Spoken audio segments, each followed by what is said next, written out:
श्री शिवाय नमस्तुभ्यम। हर हर महादेव।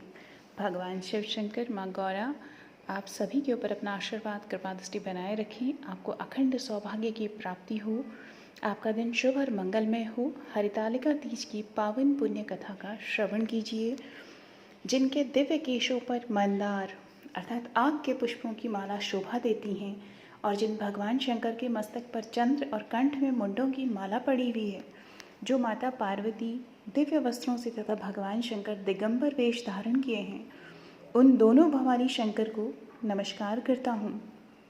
कैलाश पर्वत के सुंदर शिखर पर माता पार्वती जी ने श्री महादेव जी से पूछा, हे महेश्वर, मुझसे आप वह गुप्त से गुप्त वार्ता कहिए जो सबके लिए सब धर्मों से भी सरल तथा महान फल देने वाली हो। हे नाथ, यदि आप भली भांति प्रसन्न हैं तो आप उसे मेरे सम्मुख प्रकट कीजिए। हे जगन्नाथ, आप आदि मध्य और अंत रहित हैं, आपकी माया का कोई पार नहीं है। आपको मैंने किसी भांति प्राप्त किया है? कौन से व्रत, तप या दान के पुण्य फल से आप मुझको वर रूप में मिले? श्री महादेव जी बोले, हे देवी, यह सुन मैं तेरे सम्मुख उस व्रत को कहता हूँ जो परम गुप्त है। जैसे तारागणों में चंद्रमा और ग्रहों में सूर्य, वर्णों में ब्राह्मण, देवताओं में गंगा, पुराणों में महाभारत, वेदों में साम और इंद्रियों में मन श्रेष्ठ है, वैसे ही पुराण और वेद सब में इसका वर्णन आया है, जिसके प्रभाव से तुमको मेरा आधा आसन प्राप्त हुआ है। हे प्रिय, उसी का मैं तुमसे वर्णन करता हूँ, सुनो। भाद्रपद भादो मास के शुक्ल पक्ष की हस्त नक्षत्र संयुक्त तृतीया तीज के दिन इस व्रत का अनुष्ठान मात्र करने से सब पापों का नाश हो जाता है। तुमने पहले हिमालय पर्वत पर इसी महान व्रत को किया था जो मैं तुम्हें सुनाता हूँ। पार्वती जी बोली, हे प्रभु, इस व्रत को मैंने किस लिए किया था यह मुझे सुनने की इच्छा है, सो कृपा करके आप कहिए। शंकर जी बोले, आर्यावर्त में हिमालय नामक एक महान पर्वत है, जहाँ अनेक प्रकार की भूमि अनेक प्रकार के वृक्षों से सुशोभित है, जो सदैव बर्फ से ढके हुए तथा गंगा की कल कल ध्वनि से शब्दायमान रहता है। हे पार्वती जी, तुमने बाल्यकाल में उसी स्थान पर परम तप किया था और 12 वर्ष तक के महीने में जल में रहकर तथा वैशाख मास में अग्नि में प्रवेश करके तप किया। श्रावण के महीने में बाहर खुले में निवास कर अन्न त्याग कर तप करती रहीं। तुम्हारे उस कष्ट को देखकर तुम्हारे पिता को बड़ी चिंता हुई। वे चिंतातुर होकर सोचने लगे कि मैं इस कन्या की किससे शादी करूं। इस अवसर पर दैवयोग से ब्रह्मा जी के पुत्र नारद जी वहां आए। देव ऋषि नारद ने तुम्हें शैलपुत्री को देखा। तुम्हारे पिता हिमालय ने देवऋषि को अर्घ्य पाद्य आसन देकर सम्मान सहित बिठाया और कहा, हे मुनीश्वर, आपने यहाँ तक आने का कष्ट कैसे किया? कहिए, क्या आज्ञा है? नारद जी बोले, हे गिरिराज, मैं विष्णु भगवान का भेजा हुआ यहाँ आया हूँ। तुम मेरी बात सुनो। आप अपनी कन्या को उत्तम वर को दान करें। ब्रह्मा, इंद्र, शिव आदि देवताओं में विष्णु भगवान के समान कोई भी उत्तम नहीं है, इसलिए मेरे मत से आप अपनी कन्या का दान भगवान विष्णु को ही दें। हिमालय बोले, यदि भगवान वासुदेव स्वयं ही कन्या को ग्रहण करना चाहते हैं और इस कार्य के लिए ही आपका आगमन हुआ है, तो वो मेरे लिए गौरव की बात है, मैं अवश्य उन्हें ही दूंगा। हिमालय का यह आश्वासन सुनते ही देव ऋषि नारद जी आकाश में अंतर्ध्यान हो गए और शंख, चक्र, गदा, पद्म इन पीताम्बरधारी भगवान विष्णु के पास पहुँचे।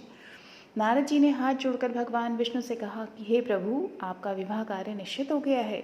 इधर हिमालय ने पार्वती जी से प्रसन्नतापूर्वक कहा, हे पुत्री, मैंने तुमको गरुड़ध्वज भगवान विष्णु को अर्पण कर दिया है। पिता के इन वाक्यों को सुनते ही पार्वती जी अपनी सहेली के घर गई और पृथ्वी पर गिरकर अत्यंत दुखित होकर विलाप करने लगी।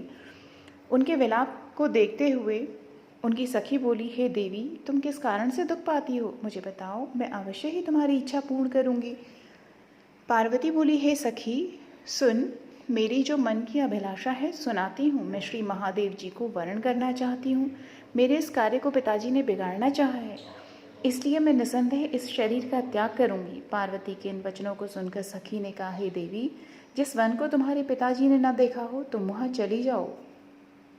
तब हे देवी पार्वती, तुम अपनी सखी का यह वचन सुन ऐसे ही वन को चली गई। पिता हिमालय ने तुमको घर पर न पाकर सोचा कि मेरी पुत्री को कोई देव, दानव अथवा किन्नर हरण करके ले गया है। मैंने नारद जी को वचन दिया था कि मैं पुत्री का गरुड़ध्वज भगवान के साथ वरण करूंगा। अब यह कैसे पूरा होगा? ऐसा सोचकर वे बहुत चिंतातुर हो मूर्छित हो गए।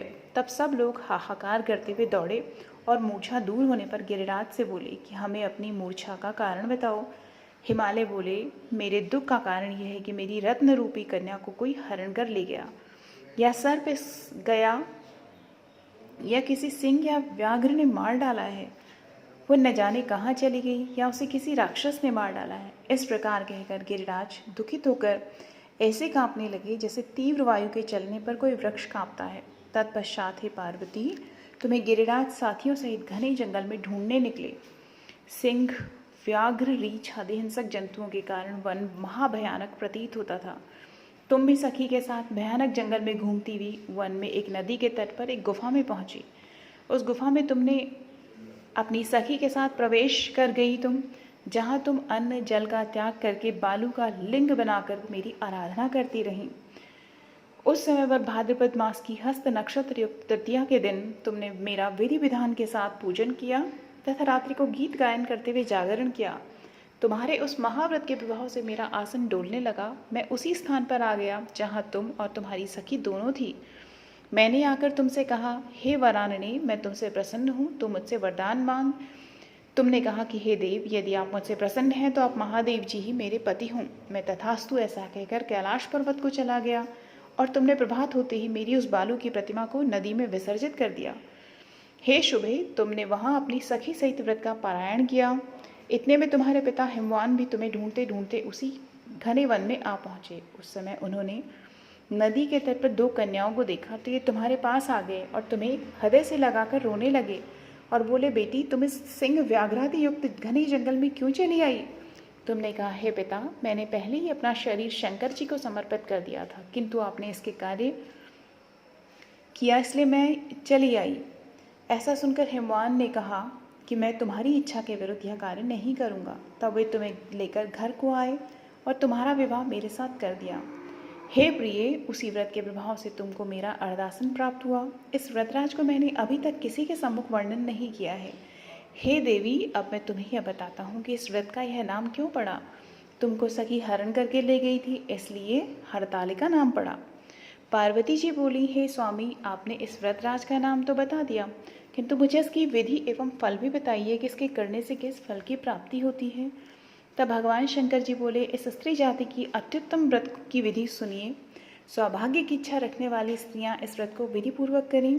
केले के खंभों से मंडप बनाकर उसे बंधनवारों से सुशोभित करें। उसमें विविध रंगों के उत्तम रेशमी वस्त्र की चांदनी ऊपर तान दें। चंदन आदि सुगंधित द्रव्यों का लेपन करके स्त्रियां एकत्र हों। शंख, भेरी, मृदंग आदि बजाएं। विधि पूर्वक मंगलाचार करके श्री गौरी शंकर की बालू निर्मित प्रतिमा स्थापित करें। फिर भगवान शिव जी, माँ पार्वती जी का गंध, धूप, पुष्प आदि से विधि पूर्वक पूजन करें। अनेक नैवेद्यों का भोग लगाएं और रात्रि को जागरण करें। नारियल, सुपारी, जमवारी, नींबू, लौंग, अनार, नारंगी आदि ऋतुफलों तथा फूलों को एकत्रित करके धूप दीप आदि से पूजन करके कहें, हे कल्याण स्वरूप शिव, हे मंगल रूप शिव, हे मंगल रूप महेश्वरी, हे शिवे, सब कामनाओं को देने वाली देवी कल्याण रूप, तुम्हें नमस्कार है। कल्याण स्वरूप माता पार्वती, हम तुम्हें नमस्कार करते हैं। भगवान शंकर जी को सदैव नमस्कार करते हैं।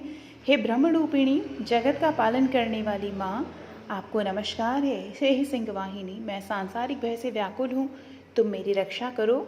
हे महेश्वरी, मैंने इसी अभिलाषा से आपका पूजन किया है। हे पार्वती माँ, आप मेरे ऊपर प्रसन्न होकर मुझे सुख और सौभाग्य प्रदान कीजिए। इस प्रकार के शब्दों द्वारा उमा सहित शंकर जी का पूजन करें। विधि पूर्वक कथा सुनकर गौवस्त्र, आभूषण आदि ब्राह्मणों को दान करें। इस प्रकार से व्रत करने वालों के सब पाप नष्ट हो जाते हैं। ओम नमः शिवाय। सब बोलिए, ओम नमः शिवाय, ओम नमः शिवाय, ओम नमः शिवाय। ओम जय शिव ओंकारा, प्रभु भज शिव ओंकारा, प्रभु हर शिव ओंकारा।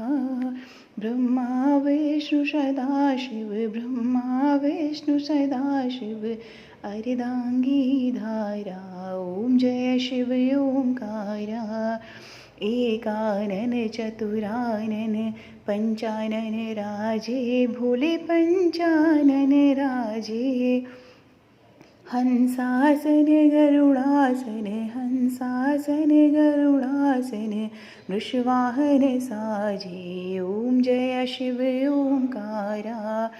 दो भुज चार चतुर्भुज, 10 भुज ते सोहे, भोले 10 भुज ते सोहे। तीनों रूप निरखता, तीनों रूप निरखता, त्रिभुवन जन मोहे। ओम जय शिव ओंकारा। अक्षमाला वनमाला, मुंडमाला धारी, भोले मुंडमाला धारी। चंदन बगमद सोहे, चंदन बगमद सोहे, भोले शुभकारी। ओम जय शिव ओंकारा। श्वेतांबर पीतांबर, बाघांबर अंगे, भोले बाघांबर अंगे। सनकादिक गरुडादिक, सनकादिक गरुडादिक, भूतादिक संगे। ओम जय शिव ओंकारा। कर में श्रेष्ठ कमंडलु, चक्र त्रिशूल धरता, भोले चक्र त्रिशूल धरता। जग करता जग हरता, जग करता जग हरता, जग पालन करता। ओम जय शिव ओंकारा। ब्रह्मा विष्णु सदाशिव, जानत अविवेका, भोले जानत अविवेका। प्रणवाक्षर में शोभित, ओमाक्षर में शोभित, यह तीनों एका। ओम जय शिव ओंकारा। काशी में विश्वनाथ विराजत, नंदी ब्रह्मचारी, भोले नंदी ब्रह्मचारी।